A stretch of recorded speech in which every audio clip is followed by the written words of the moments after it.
আসসালামু আলাইকুম রহমতুল্লাহি ওবরাকাতু। প্রিয় প্রবাসী ভাইয়েরা এবং বোনেরা যারা সৌদি আরব আছেন, আপনাদের প্রবাসী সেবা কেন্দ্রের সপ্তাহে 3 দিন ভাতা অফিসে ফিঙ্গার হয়ে থাকে সোমবার, মঙ্গলবার এবং বুধবার।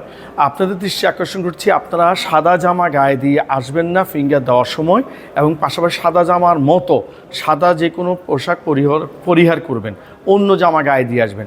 নাম্বার 2 হচ্ছে, আপনারা সম্পূর্ণ যে ফাইলটি রয়েছে এই পাসপোর্ট অনলাইনে আবেদন করেছেন এবং যারা শুধু কেবল অনলাইনে আপনার অ্যাপয়েন্টমেন্ট পেয়েছেন, আপনারা ফিঙ্গার দেওয়ার তারিখ পেয়েছেন প্রবাসী সেবা কেন্দ্রে সোমবার, মঙ্গলবার, বুধবার, এবং যে সময় অথবা যারা সময়টা পেয়েছেন তারা সেই সময় হিসাব করে আসবেন এবং ধৈর্য সহকারে আসতে হবে।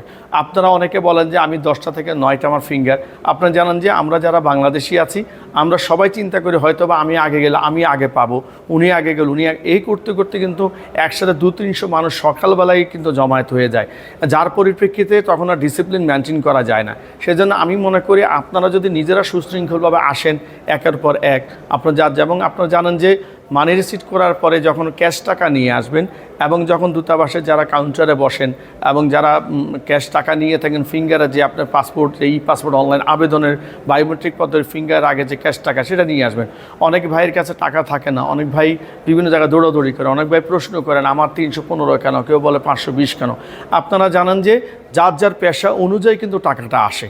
এখানে আপনার পেশা যেটা সেই অনুযায়ী আপনার টাকা আসবে। অনেকেই প্রশ্ন করে থাকেন, কিন্তু যখন আপনি ফাইলটি করবেন যেখানেই করেন সেখানেই আপনি প্রশ্নটি করবেন, ফিঙ্গার দিতে সেই প্রশ্নটা না করে আগে থেকে সচেতন হবেন এবং সুশৃঙ্খলভাবে অবশ্যই আপনারা আসবেন। সোমবার, মঙ্গলবার, বুধবার সপ্তাহে 3 দিন ভাতা প্রবাসী কেন্দ্র ফিঙ্গার হয়ে থাকে। শুধু কেবল তারাই আসবেন যারা অ্যাপয়েন্টমেন্ট পেয়েছেন। যাদের অ্যাপয়েন্টমেন্ট দূতাবাসে তারা দূতাবাসে যাবেন, যাদের অ্যাপয়েন্টমেন্ট যেখানে পেয়েছেন সেখানে যাবেন। আরেকটি কথা মনে রাখবেন যে একের সাথে 2-3 জন করে আসেন, তারাও কিন্তু আসার পরিপ্রেক্ষিতে একটা বিশৃঙ্খলা সৃষ্টি হয়, পরিবেশ বিনষ্ট হয়। আমি আশা করব যার কাজ তিনি করতে আসবেন, যার ফিঙ্গার তিনি দিবেন, এবং যিনি ফিঙ্গার দিবেন তিনি এবার ফিঙ্গার দিয়ে পাসপোর্ট নিতে হবে।